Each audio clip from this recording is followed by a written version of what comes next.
The phone rang on Sunday morning so sharply I nearly dropped my coffee mug. The clock read 6:07, and the room still smelled of fresh ground Arabica and the dust I'd carried in yesterday from working in the garage. Sunday is a day when no one calls, unless something has happened that can't wait. I picked up the receiver. At first there was only static and a low rasp of breathing. Then a voice, deep, muffled, like it was speaking from the other side of a grave. "She never told you what she did that night 25 years ago, did she?" I gripped the handset so hard my knuckles popped. My heartbeat drummed in my temples. "Who is this?" I asked. Pause. Only the heavy breath and the crackle of an old phone line. Then the voice again. "She thought we were dead. But we remember. And now you have to know." The line went dead. I sat there, frozen, listening to the dial tone until even that disappeared. The silence in the room was so sharp I could hear the refrigerator kick on for its morning cycle. And here's the mistake you don't forgive: I didn't wake Emma right then and there. I didn't confront her.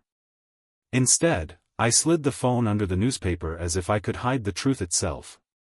But from that moment, every move she made felt suspicious.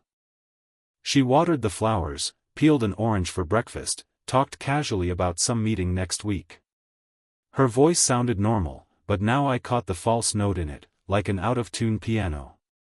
Then I noticed something. She pulled out her old photo album, flipped quickly past 2 pages, skipping one. I knew what was on that page. A summer picnic photo.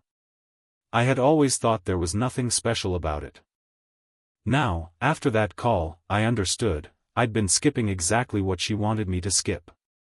And then came the sentence after which there was no way back. From the street, the neighbor's kid yelled, waving a newspaper. "Mr. Harper. Your name's in the obituaries.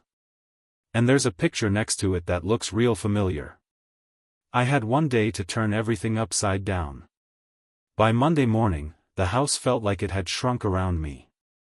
Every creak of the floorboards, every tick of the clock pressed louder than before. Emma made oatmeal the way she always does, thick, with cinnamon, but I could hardly swallow a spoonful. Her calm chatter about grocery lists and choir practice slid past me like smoke. I stared at her hands, steady, practiced, turning the pages of that same photo album she'd left on the counter. She caught me looking. "What?" she asked, smiling faintly. "Nothing," I said. But it wasn't nothing. It was the page she skipped. Why didn't I just tear it out right then? I'll tell you in a moment. That afternoon, I walked to the newsstand. The same boy who had shouted the day before stood there, tossing a basketball. He grinned, held out a folded paper. "You gonna read your own obituary, Mr. Harper?" I snatched it from him, tried not to shake. There it was, my name.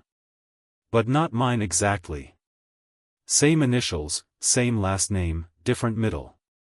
The man had died 2 towns over. Yet next to the notice was a grainy photo. Not of him. Of her. Emma. Younger, standing in a group, her smile bright. The caption, "Community Picnic, 1999. The same picture she'd skipped. I felt the ground tilt. If that photo was still floating in newspaper files, someone had pulled it out on purpose. Someone who wanted me looking. I realized I'd underestimated who was still alive in this story. That night, Emma asked if I'd fixed the rattle in the Buick. I lied, said yes. She nodded, satisfied. She always trusted too easily. Or maybe she wanted me to believe she did.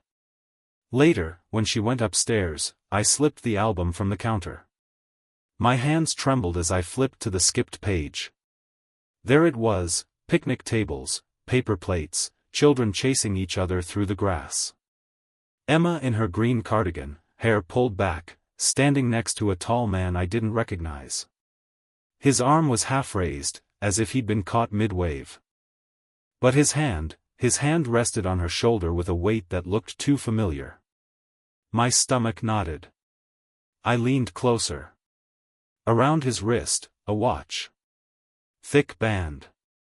A scratch across the bezel at the fore. The same scar I'd seen before, only younger, sharper in the photograph. The same man from the Polaroid. I shut the album hard, the clap echoing through the kitchen. I listened. Upstairs, Emma's footsteps crossed the floor, steady, unbothered. Why didn't I confront her that night? Because by then, it wasn't just her I was watching. It was whoever had made that call, whoever had slipped her face into the paper, whoever was still moving pieces after 25 years.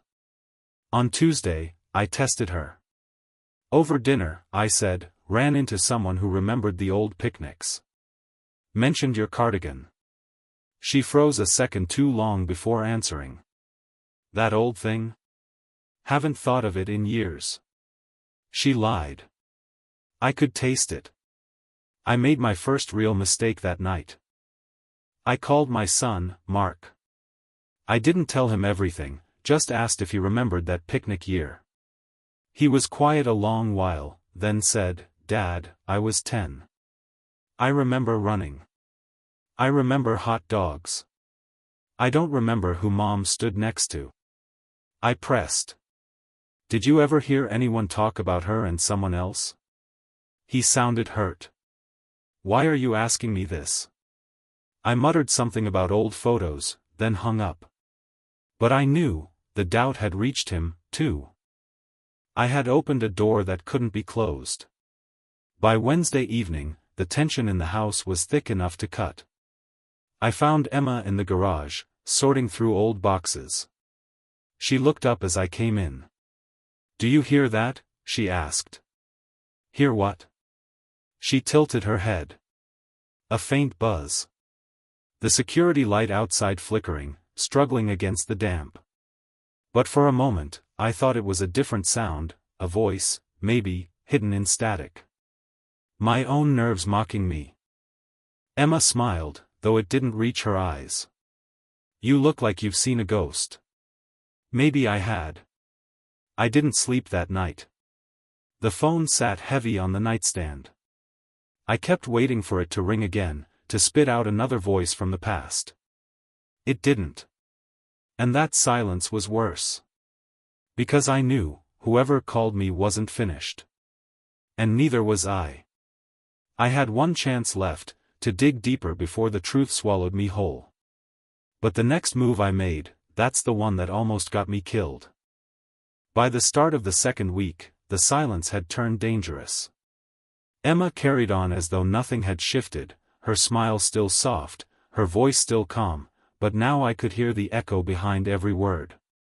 I'd catch her humming in the kitchen, and I'd picture that picnic, that stranger's hand on her shoulder, the same watch that had haunted me. I'd promised myself I wouldn't ask her yet. Not until I knew who was still alive in this mess, and what they wanted from me. On Monday morning, I drove into town and parked outside the library. Not for books, records. Old newspapers. The place smelled of dust and lemon oil, and the fluorescent bulbs hummed like insects. I scrolled reels of microfilm until my eyes burned. And there it was, a grainy article, July 1999. Community picnic draws record crowd. The photo was cropped, but I recognized the man with the watch. His name was printed in the caption, Richard Gale. I said his name under my breath, testing the weight of it. Richard Gale. A face I didn't know, but one that had touched my wife. I wrote it down. Folded the paper. Slipped it in my wallet. That was the first brick in the wall I was building.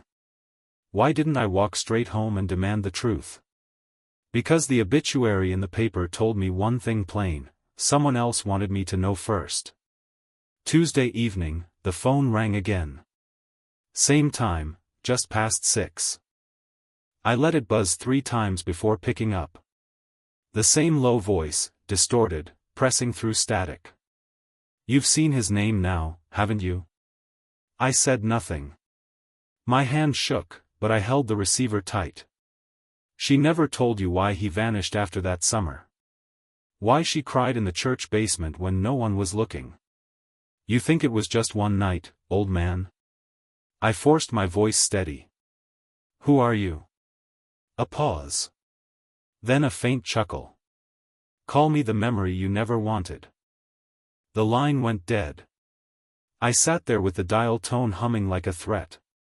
And then, for the first time, I felt something sharper than betrayal, fear. Fear that this wasn't about my wife anymore. Fear that it was about me. I realized what kind of game I'd stepped into, but I still kept my silence. Wednesday, I drove to the sheriff's office. Not inside, just to the parking lot. I watched deputies come and go, tried to picture myself walking in, handing over the Polaroid, the obituary clipping, the phone calls.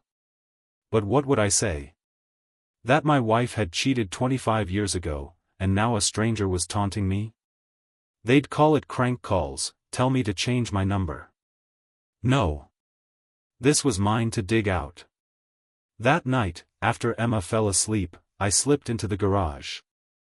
I opened the box of old tools and pulled out my hunting knife. The steel caught the dim bulb. I hadn't carried it in years. I wasn't planning to use it, but just holding it steadied my breathing. Here's the moral knife that cut me instead. If Richard Gale was still alive, if he was the voice on the phone, then my wife hadn't just lied, she'd lived a whole second life alongside me. But if he was dead, like the obituary teased, then who the hell was speaking into my ear? Thursday morning, the neighbor Gus knocked. Something strange, he said. He held up his cordless phone, old as bricks. Got a call yesterday. Man asked about your wife. Asked if she still wore the green cardigan. My stomach dropped. Gus frowned. I hung up, but, you all right? I forced a laugh. Kids with nothing better to do. But inside, I was burning. The voice wasn't circling just me anymore. It was spreading. Drawing witnesses in. Building pressure. I had two choices, confront Emma or set a trap. I chose the trap. By Friday, I'd formed the bones of a plan. I would let the voice call again, but this time, I'd record it. Old cassette deck hooked to the phone line. I still had the gear from years back. If I caught him on tape, I'd have proof, something heavier than my word or her lies. But here's the risk, once you set a trap, you'd better be ready for what crawls into it. That night, I placed the recorder under the side table, wired it to the line, and sat in the dark waiting. Emma slept upstairs. The house ticked and settled. At 6 sharp, the phone rang. I pressed record. And the voice whispered something I wasn't ready for. She wasn't with Richard that night. She was with me. The tape hissed. My hand went cold. And that was the moment I understood, the worst part of the story hadn't even begun yet. The cassette hissed long after the voice hung up, as if the tape itself didn't want to let go. I rewound it, listened again, trying to catch some slip, some accent, some clue. But all that came through was that final whisper, she wasn't with Richard that night. She was with me. The words punched harder than the first revelation. It meant there wasn't just one lie buried back there. There were layers. And whoever was on the line wanted me peeling them back one by one. When I walked upstairs, Emma stirred in bed. She blinked at me, soft, unaware. "What time is it?" she asked. "Early," I said. My throat felt raw. "Go back to sleep." But I didn't. The next morning, I played the tape while she was in the shower. The water ran, steady, masking the hiss. I stood by the sink, my knuckles white on the counter. The voice filled the kitchen again, whispering that one line, and I thought, if I play this for her, what happens? Does she deny? Does she confess? Or does she break apart, and with her, the life we built? I shut it off before she came down. Not yet. Why didn't I confront her then? Because something in me wanted to know who was calling before I let her speak. That afternoon, I drove out to the edge of town. The old blue lantern was still there, paint peeling, sign flickering. The same place where the receipt had come from. I parked across the road, engine off, watching the empty rooms. For 20 minutes, nothing. Then a black sedan pulled up. A man got out, broad-shouldered, a cap pulled low. He walked to room 214, the exact room from the slip, and unlocked the door like it still belonged to him. My chest tightened. 20 years, and the same room. I sat there too long, watching. He never turned on the light. Just closed the door behind him. Here's the mistake I made: I didn't take a picture, didn't write down the plate. I was too stunned. By the time I pulled myself together, the car was gone. Back home, Emma was cooking stew, the house filled with onions and thyme. She smiled when I walked in, asked if I'd gotten the oil changed. Normal words, normal tone. But all I could see was room 214 lit in memory. Over dinner, I tested her again. Do you ever think about that old motel off Route 8? She froze, spoon halfway to her mouth. Just for a second. Then, no. Why? I shrugged, forced a bite. My stomach rolled. She went back to eating, but I'd seen it, that flicker. She knew. I realized whose silence I was really afraid of, but I still kept mine. 2 nights later, I made my move. While she slept, I slipped the tape recorder into the drawer with the watch. 2 ghosts in one place. I wanted her to find them. I wanted her to open that drawer in the morning and feel the weight of what I knew. At dawn, I watched from the kitchen window as she rummaged for batteries. The drawer slid open. Her hand touched the recorder, then the watch. She froze. For a long moment, she didn't breathe. Then she shut the drawer slowly, as if the things inside might bite. When she came into the kitchen, her face was pale. She poured coffee, sat across from me. "You've been digging," she said, voice flat. I nodded once. Her eyes were steady. "Then you already know. More than I wanted you to." The clock ticked between us. The smell of coffee turned sour in my nose. "Tell me," I said. She closed her eyes. It wasn't Richard. It was his brother. Thomas. He was the one. He was the call. He's not dead, and he hasn't forgiven me. The room seemed to tilt. The obituary, the photo, the voice, it all shifted.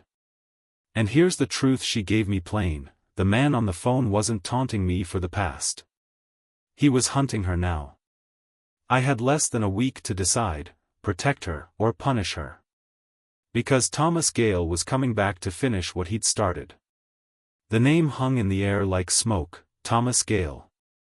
Emma said it with her eyes closed, as if speaking it aloud would summon him. Maybe it already had. I sat there a long time, my palms pressed against the table. "Why now?" I asked finally. She shook her head. "I don't know. I thought he was gone."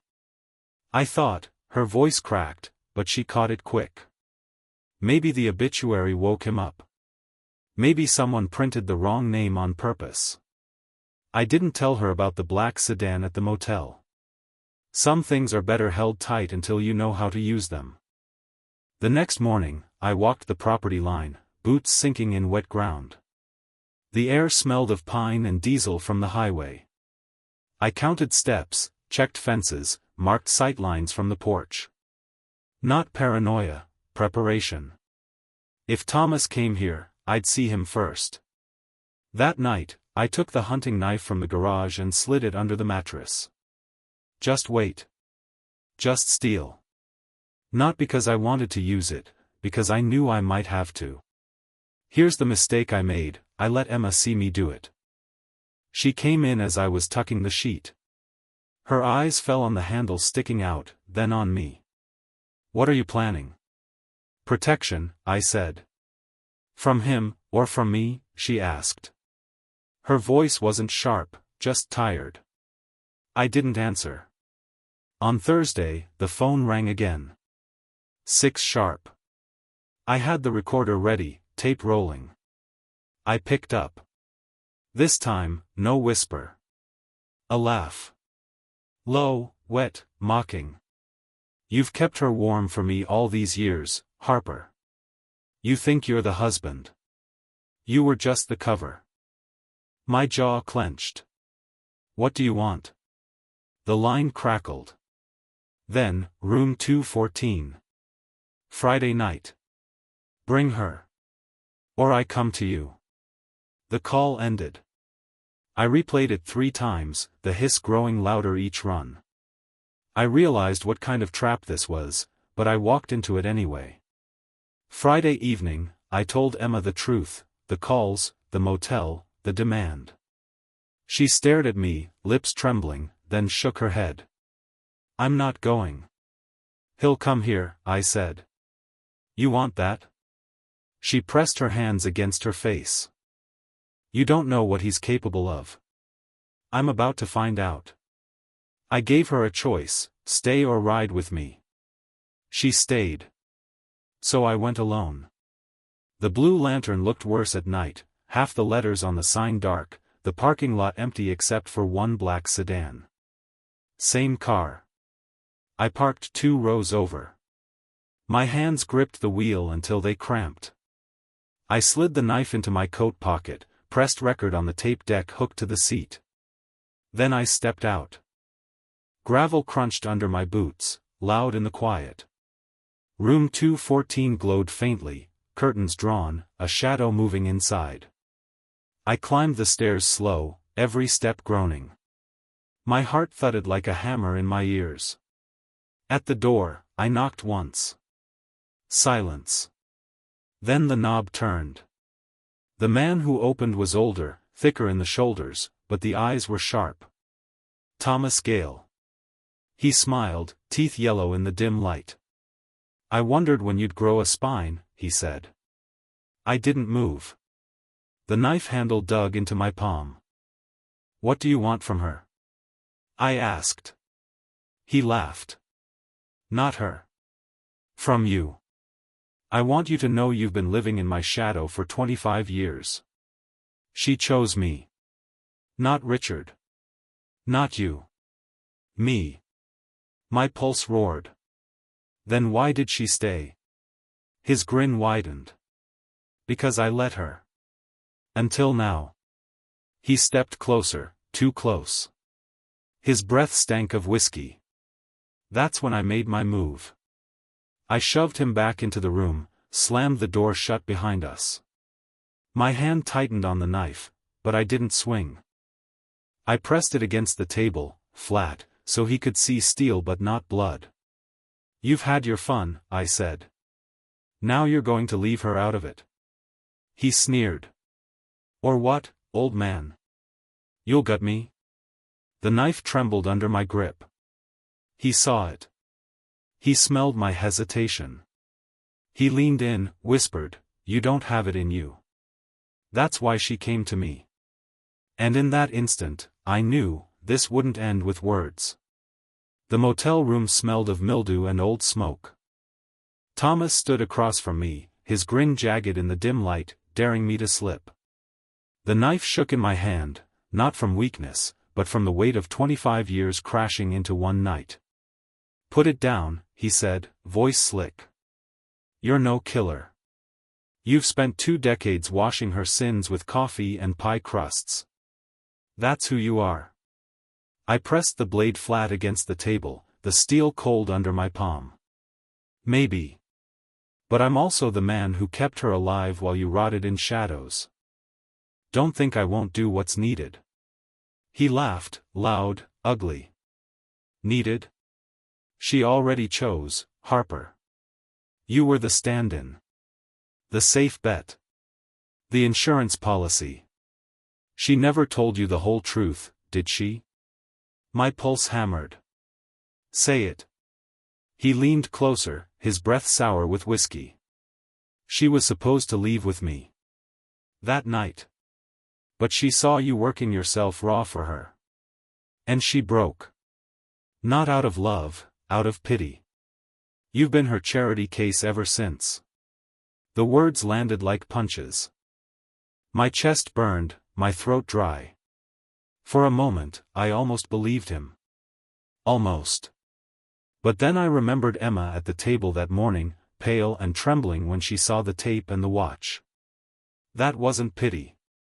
That was fear. She was afraid of him. I realized who I'd truly underestimated, and it wasn't myself. Thomas reached into his coat. My gut clenched. I lunged before thought could catch me. The knife came up, quick and clean, not a slash but a press against his wrist. He froze, eyes wide. I'd trapped his hand against the table, blade biting skin. You think I'm weak, I hissed. You think I'll back down. But I've carried this lie for 20 years without breaking. Do you know what kind of strength that takes? He snarled, tried to pull free. Blood beaded along the edge. He stilled. We stared at each other, the rain outside ticking against the window, the neon sign buzzing. Finally, he laughed again, softer this time. You don't have the guts. Maybe he was right. Maybe not. But I didn't give him the satisfaction of finding out. I pulled the knife back, shoved him hard against the chair. Here's what's going to happen, I said, voice steady as steel. You're going to disappear. For good this time. If you ever call my house again, if you ever even look her way, I'll finish what I started tonight. And you'll know exactly how much guts I've got. For a long moment, he just sat there, rubbing his wrist, eyes burning into mine. Then he nodded once, slow. You're not the man I remember. No, I said. I'm worse. I walked out into the rain, knife slick in my pocket, heart thudding like a war drum. The motel sign flickered behind me, and the night swallowed him whole. Back home, Emma sat at the table, her hands clasped, waiting. I laid the knife on the counter between us. She stared at it, then at me. Did you? She began. No, I said. But I could have. She nodded, silent tears tracking her cheeks. We didn't speak for a long while. The house creaked, the clock ticked, life went on like it always had. But everything had changed. Here's the truth, plain, I didn't kill him. I let him walk. But in doing so, I bound him with something heavier than death, my silence. He'll wonder every day if I'm coming back. And Emma will live every day knowing I could have ended it, but chose instead to make her carry the weight with me. Was that justice? Was that mercy? Or was it just another kind of punishment neither of us will escape?